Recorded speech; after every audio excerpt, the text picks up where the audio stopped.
So here we have the Peugeot 2008 on a 19 plate. I'm going to start off firstly by showing you around the outside of the car, and then we'll hop in and run through some of the controls on the inside of it from there. From the outside, you can see it's a 5-door car with alloy wheels and tinted windows. We're going to start off inside the boot area first of all. As we approach the back of the car, you can see we have plenty of boot space along with that 60-40 split folding rear seat, should you wish to increase this space even further again. Okay, so we're just going to work our way back around to the front of the car, and then we'll hop in. And as mentioned, we'll run through some of the controls on the inside of it from there. Now that we've done a full circle though, you can see it's in lovely condition the whole way round. Just briefly before we climb in, I think it's well worth seeing the interior from this exterior point of view. There's plenty to run through on the dashboard, so let's hop in and we'll do that now. Okay, now that we're inside the car, we're going to start with the dials. On the far left-hand side, first of all, we have the coolant temperature gauge, then the rev counter. Over on the right-hand side, the speedometer and fuel gauge. In the centre, you can see the total miles of the car. They are 48,408. We have a digital readout for the speedometer displayed there as well. If we back out to the steering wheel next, we've got our stereo controls.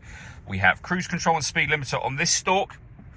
And into the centre, the main touchscreen. Couple of physical buttons here, but essentially, it all becomes touchscreen after that. Important thing to note is that this car has got Android Auto and Apple CarPlay available. So once you connect it up your smartphone, you'll be able to access those features. You'll also be able to access Peugeot-friendly satellite navigation apps as well.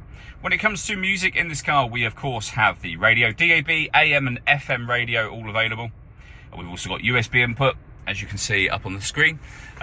And obviously, the Apple CarPlay again and Android Auto, so any music streaming services that come along with that. Working our way down, we have dual zone climate control. You can adjust the passenger and driver temperature. You can increase and decrease the fan speed. You can determine what direction you'd like the air distributed in.